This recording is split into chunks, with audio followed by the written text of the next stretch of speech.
Our marriage wasn't dying with a bang, but with a whimper. It was a slow, creeping silence that had settled over our home, thick and suffocating. John and I, we were like two ships passing in the night, navigating the same small apartment but never truly meeting. We'd talk, of course, but it was all logistics. Who's picking up groceries? Did you pay the electric bill? The language of love had been replaced by the language of household management. The laughter that once echoed off these walls had faded into a distant memory. We were roommates, partners in the business of life, but the intimacy, the spark that had brought us together, was gone. I remember one evening, I tried. I put on the dress he always said he loved, made his favorite pasta, and lit a few candles. He walked in, exhausted from work, gave me a tired smile and a peck on the cheek and said, "Looks nice, honey. I'm just going to answer a few emails first." He sat at his desk, and the glow of his laptop screen became the third person in our dining room. I ate alone, the candlelight flickering on an empty chair opposite me.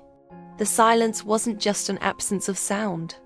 It was a presence, a heavy blanket smothering whatever was left of us. I didn't cry. I think I was past that. I just felt a profound, hollow ache. Then, an old friend came to visit. Maya. She was my college roommate. A force of nature with a laugh that could shake a room, and an honesty that could be both terrifying and liberating. She arrived with a suitcase full of vibrant clothes and an energy that our quiet apartment hadn't seen in years. The first night, she watched us.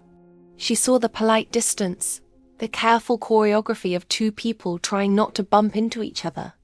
She saw John retreat to his office after dinner, and me retreat to the couch with a book I wasn't really reading.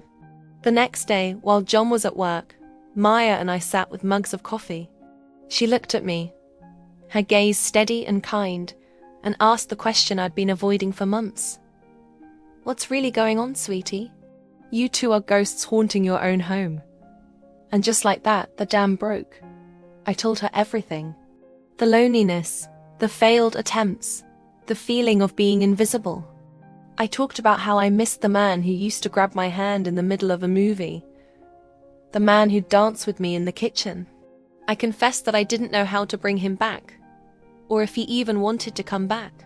Maya didn't offer easy solutions. She just listened. Then she said something that hit me hard. "You're both waiting. You're waiting for the other person to make the first move, to fix it. But maybe you're not fighting the same battle. Maybe you don't even know what battle he's fighting." She was right. I had been so wrapped up in my own pain that I hadn't truly considered his. I saw his distance as a rejection of me, but what if it was something else? What if he was just as lost as I was? That evening, propelled by Maya's words, I did something different. When John came home, looking worn down as usual, I didn't launch into a list of chores or complaints. I just walked over to him, put my hands on his shoulders and asked, "Are you okay? You seem so far away lately." He looked startled, as if he was seeing me for the first time in a long while. His shoulders slumped, and a deep sigh escaped him. "I'm just tired," he said, his voice barely a whisper. "Tired of failing." It turned out John had been struggling at work, feeling like he was falling behind, like he was letting everyone down, especially me. He thought that if he just worked harder, pushed himself more, he could fix it. He'd built a wall around himself not to keep me out, but because he was ashamed to let me see him struggle. He thought he had to be the strong one, the provider, and he felt he was failing at the one job he thought mattered most. His silence wasn't indifference. It was a shield. That one honest question opened the floodgates. We talked for hours that night, really talked, for the first time in what felt like a lifetime. We laid all our fears and insecurities out on the table. I told him I didn't need a perfect provider. I just needed my partner, my friend. He told me he missed my laughter, but he didn't know how to make me laugh anymore when he felt so low. We cried. We held each other. It was messy and painful, but it was real. For the first time in years, the silence was broken not by the television or the tapping of a keyboard, but by the raw, vulnerable sound of two people finding their way back to each other. Maya left 2 days later, her job done. As she hugged me goodbye, she whispered, "Remember to keep talking, even when it's hard, especially when it's hard." Her visit was the catalyst we needed, the jolt that woke us up from our stupor. It wasn't an instant fix. Rebuilding trust and intimacy after years of neglect is a slow process. It's like learning to walk again. There were stumbles, moments of fallback into old habits. But something had fundamentally shifted. We started small. We made a rule. No phones at the dinner table. We started taking walks together after dinner, not to solve the world's problems, but just to be together. To notice the world around us and share small observations. We rediscovered the simple joy of holding hands. One weekend, John suggested we take a drive, with no destination in mind.